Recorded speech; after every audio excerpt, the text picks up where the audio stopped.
Say hello to a new friend on an old road. Take a two-lane trip of memories into mysteries unknown. Come along for the ride. Jim Hinckley's America. Jim Hinckley's America.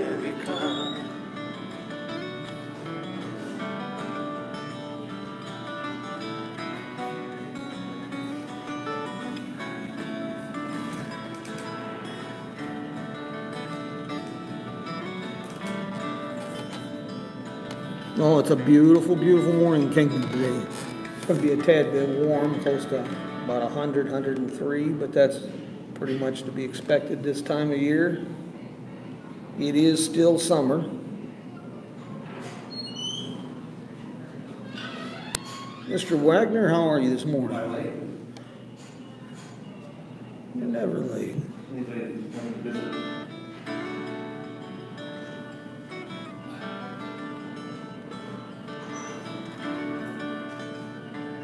How's Steve doing? Good. You staying for breakfast about 8:30? What's that? You staying for breakfast? Yeah, what about 8:30? That's when I'm going to eat breakfast. Oh. Take a two-lane trip. Yeah, no. That's, Into mysteries unknown. Coffee will be ready. Come along for the How ride. are you guys? What's next thing? Jim Hinckley. Yep, just talking to Mr. Steve Wagner. How are you folks doing this morning? Oh, I'm just getting ready for October and staying busy and just going. Mr. Andy, how are you doing this morning?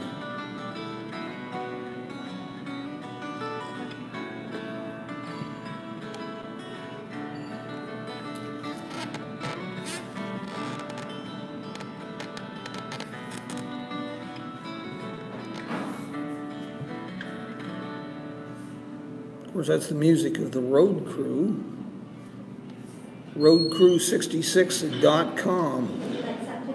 Yes, coffee is much more.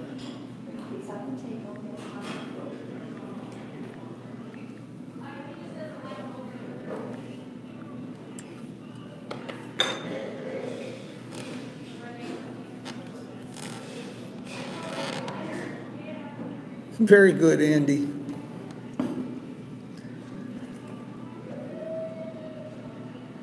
We'll get in that Benelli house, Andy, and we'll do a great program down there. We'll see.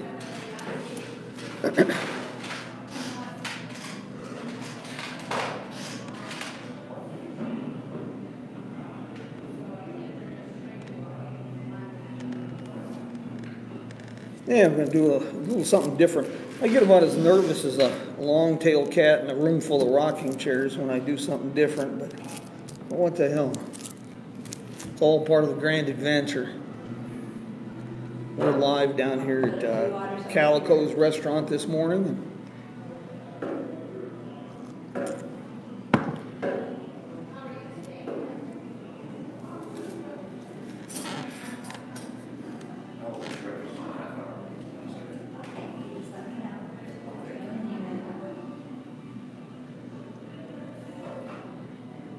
Don't worry about it, Andy, no pressure.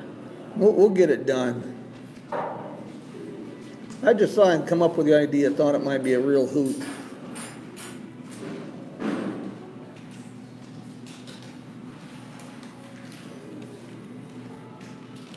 We're going to do things a little bit different than we usually do this morning, folks. I get people asking me a lot of questions, travel questions, and I put out the word, and I usually do this as a blog post, and I'll do that probably this weekend. I'll get all your questions answered on a blog post.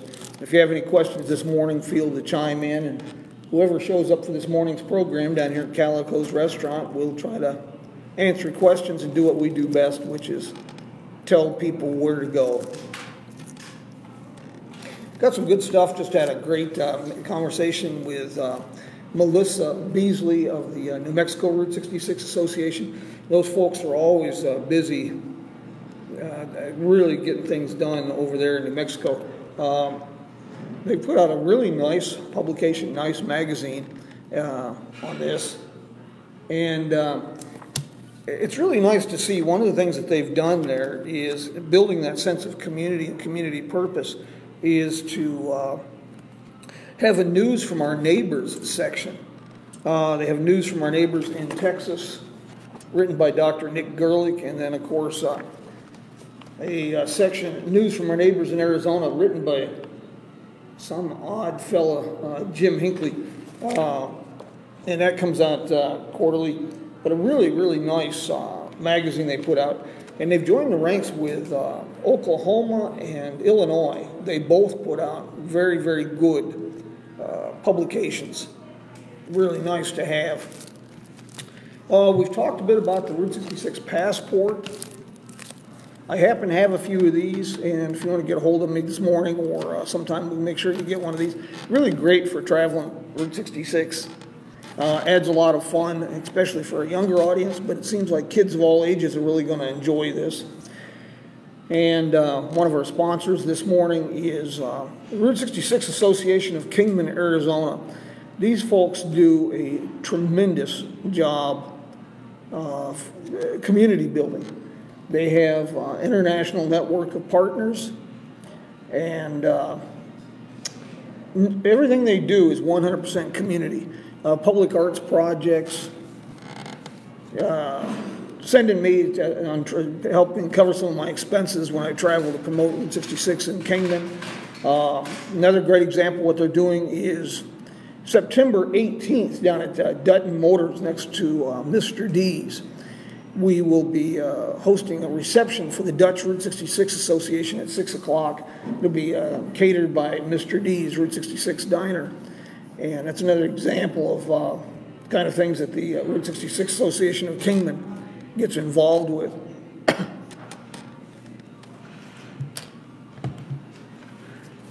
And then we got some interesting questions. I get, like I say, I get a lot of these questions fielded to me. I guess people take me literally when I say that my job is telling people where to go, because people always just flood me with questions, and we'll get your answers up later today on or tomorrow probably on a blog post. And don't forget, tomorrow morning is at 6 o'clock is our program, our live stream on news and events from the road. The folks in Tucumcari and Cuba, Litchfield, Missouri, and California and other places have been sending me a lot of information about upcoming events, and I'll share those with you tomorrow. Steve, you're awful quiet. I just came to watch. It's always entertaining, isn't it? I never know what's going to happen in my world. In the last week to 10 days, we've had dinner with people from New Zealand and South Africa, Arkansas, Tennessee, RV caravan people, people traveling by motorcycle, bicycle, people walking Route 66, people bicycling Route 66. It's like having a front row seat to the world's biggest circus. I had Frank from Rice Lake, Wisconsin, ask me if I had a favorite bookstore. Well, you know, Auto Books, Aero Books over on Magnolia Boulevard in Burbank. Frank, how are you doing this morning? Greetings from Illinois. I hope the weather's doing fine there. Auto Books, Aero Books in Burbank down on Magnolia Boulevard. It's been there since about 1953, little hole-in-the-wall store, but it is really neat. They do also have travel books, but of course, they're obvious auto book and aero books. New books and old books. I have bought books written in 1930 about repair and operation of Model A Fords, flight manuals for B-17s are there. And every Saturday morning they do a cruise-in. It's pretty neat. They don't have a lot of parking, but you never know who's going to show up. All kinds of fascinating people. Jay Leno's kind of a regular there. And I've been down there on their Saturday morning cruise-in. Somebody will show up with a 64 Buick Wildcat and a Model T, and somebody else has got a 62 Maserati parked out front. So it's always entertaining. And there's a great bakery down the street. Which Route 66 museum, Andy?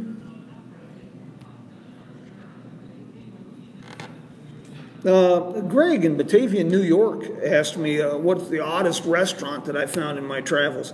Well, that would be up near Coos Bay, Oregon. And it was just south of Coos Bay along the Coast Highway. It was a place called Mr. Critter's Pizza. It was the damnedest place I'd ever seen. You custom ordered your pizzas, and you could order it with anything. Kangaroo meat, elk, just all kinds of strange things. No, Andy, I have not done a program from the Powerhouse Route 66 Museum. I've offered quite a few times, but it's never been approved.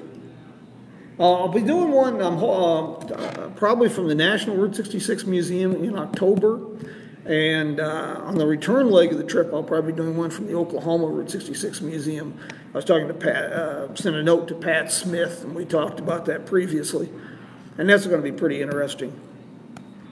I've had one of the primary questions I get from people is the traveling Route 66, because one of the most amazing things about Route 66 anymore is it does not exist.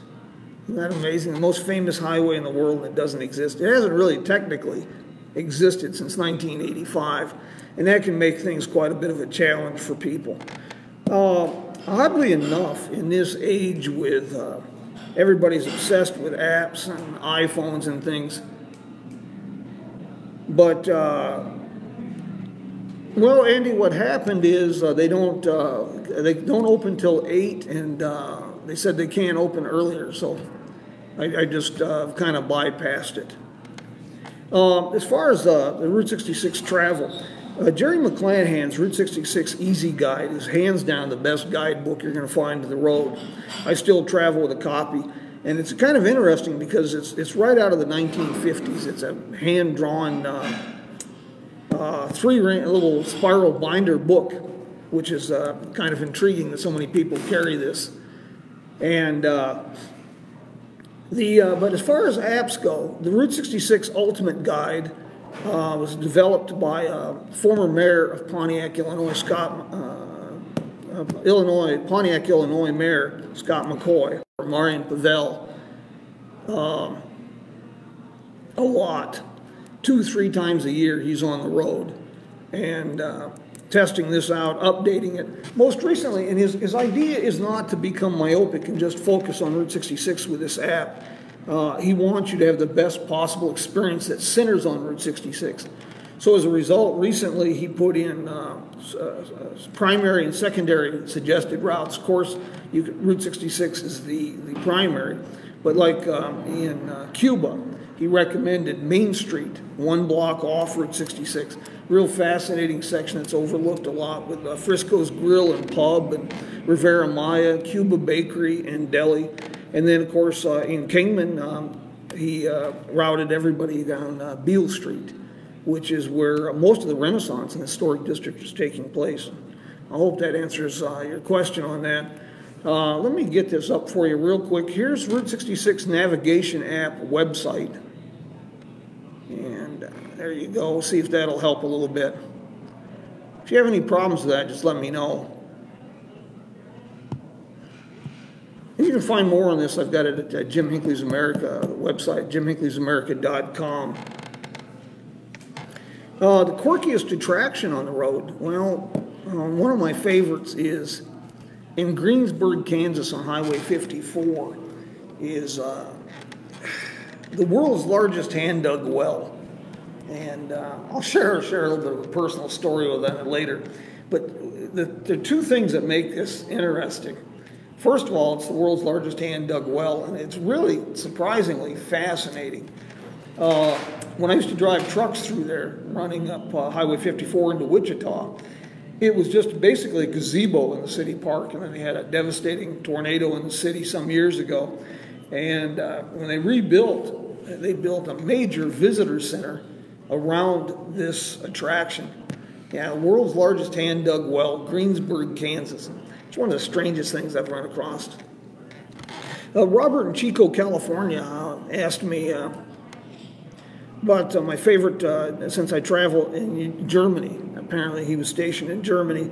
Asked me what my favorite place was, Old City, Dinkelsbühl. A lot of places, Rothenburg is really famous. Rick Steves and others have talked a lot about Rothenburg. And Rothenburg is really, really nice. But for my money, I like Dinkelsbühl. It's pretty close.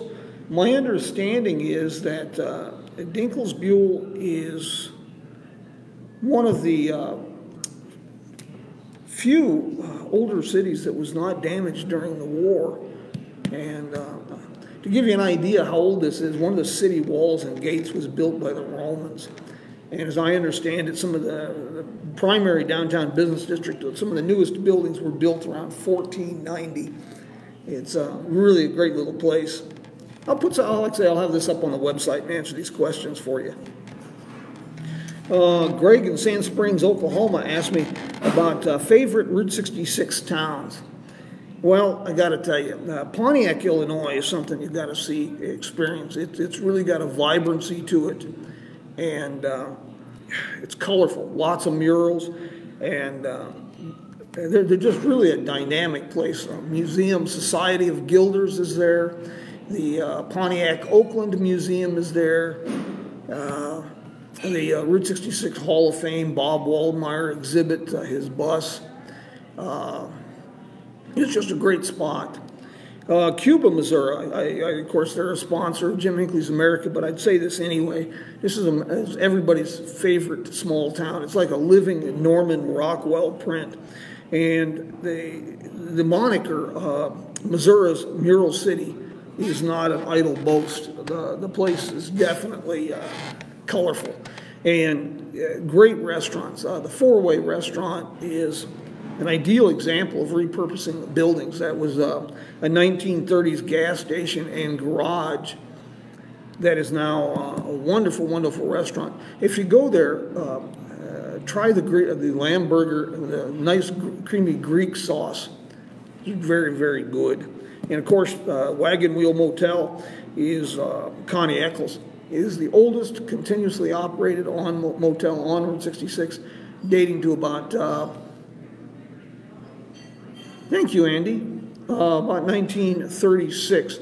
I will be there probably, looks like details are a little not confirmed yet, but most likely October 22nd, it'll be Connie's 10-year anniversary at the Wagon Wheel. And that should be a lot of fun. Looks like author Joe Sonderman will be joining me, photographer Efren Lopez. And we'll just have a good wingding anniversary party. My other favorite town that I really recommend for travelers is, it's kind of cheating a bit. It's about 5 miles, 6 miles off the pre-1937 alignment of Route 66. But Las Vegas, New Mexico is a real must-see town. It is historic, it's fascinating, it's colorful. And now that Alan Affeldt has renovated the Castaneda from 1898, the town is really spectacular. And if you go up Highway 104 from Tucumcari, you kind of skip a little bit of Route 66, but Highway 104 from Tucumcari to Las Vegas, it's right at an even 100-mile drive, and I guarantee you, Stevie Wonder won't be able to take a bad photograph out there. That is really a spectacular drive. Wanda from American Fork, Utah. Best end of summer drive. Well, it's kind of tough. I gotta, but there's a couple that come to mind. The Lake Superior Circle Tour is really spectacular, all the way up through the UP of Michigan, Sault Ste. Marie, and then into Canada, around through Thunder Bay, Ontario, Duluth, the Apostle Islands, out of Ashland, Wisconsin. You don't want to go too much later than early September. You want to catch it right in between mosquito season and snow season. That's the best time to do that drive. But it's really spectacular. Northern Wisconsin, northern Minnesota, and northern Michigan are really overlooked a lot as places to go. You've got fascinating towns, ghost towns, stunning scenery. But like I say, you definitely you want to catch it between mosquito season and snow. That 1 week window is just really wonderful up there. One of the coldest I think one of the coldest times I've ever been was a year I spent in Duluth one weekend. It was pretty brutal. And for something else, you want to do something really fun on that, Rhonda, is the Badger. It's a steamship. It was actually built to cut as a shortcut for the railroad to take ferries across Lake Michigan. And now it's an auto ferry, buses, trucks, cars, things of that nature. It's about a 4-hour trip to give you an idea how big the lake is. It goes from, let's see, what is that, Manitowoc, Wisconsin to Ludington, Michigan. And Manitowoc has a really great maritime museum. Really fascinating. They even have a World War II submarine that you can tour and wander through. I really recommend that. That's a lot of fun. And if you're talking, since we're talking about Michigan, if you're up that direction, I will be speaking at a fundraiser for the Hackett Auto Museum. I don't have the location yet. That's being confirmed, but it'll be 6 o'clock Saturday, October 12th. And I'll be making a presentation about, in the beginning, a fun-filled presentation about the infancy of the American auto industry and how it changed societal evolution. And it's kind of a fast-paced bit of time travel. We'll talk about David Buick, the inventor of the cast iron bathtub with a porcelain finish, and the fellows behind the Stanley Steamer who gave birth in a roundabout way to Kodak, and Henry Ford's role in the development of Cadillac, and how the automobile took root. How Americans became so obsessed with the automobile that by 1919, 3 out of 5 people owned an automobile, but only 2 out of 5 had indoor plumbing. This should be a little bit of fun. But Steve, I don't really have a lot of time. Steve from Barstow, your email was quite interesting. And what I'm going to do is just reach out to you with emails.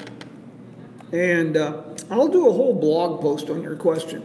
We won't throw anybody under the bus on here, but apparently he wants to know what he can do at the grassroots level to bring tourism into Barstow. Of course, Deb Hodkin up there with the Harvey House, Mojave Road Museum has done a wonderful job. And Barstow's done some great things, like their new their Route 66 markers along the highway are pretty impressive. But I know that I truly understand your frustration. You see the opportunity in Barstow, and it's not being harnessed or developed, and I understand that. I'm really sorry. But I'm glad that you got the passion and the dedication. And I'll put you in touch with some key people there that I think would be able to really help you. Delvin Harbor down in Victorville would be able to really give you a hand. If you're down that way, stop in. The Route 66 Museum down at Victorville would be a fellow to talk to. He's down there most of the time. And got one more here. Christy from Baxter Springs, Kansas. Apparently she likes to travel Route 66 with her mountain bike and relax in the mornings, or even spend a few days in communities with good biking trails. And she's trying to find locations where that's good. She mentioned Gallup. Gallup has done very well with that. Of course, Albuquerque. And I was surprised that her list didn't include Kingman. Kingman, Arizona has a very, very well-developed, I understand it's in the top 5 mountain bike trail systems in the state of Arizona, and it's literally on the edge of the city limits, just accessed off Highway 93 as you leave town headed for Las Vegas. It's a really a very nice trail system. Surbat Foothills Trail System up around the old Fort Beale Springs area.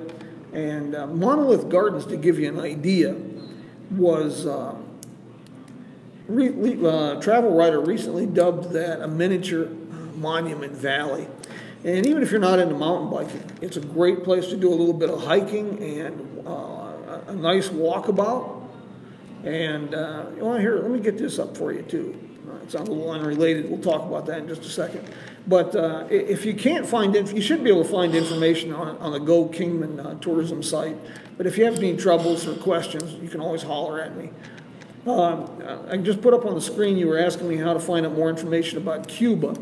I just put up on the screen their website information, and you can contact them at the Cuba Visitor Center. One more, and then we'll shut this down. I want to thank everybody this morning.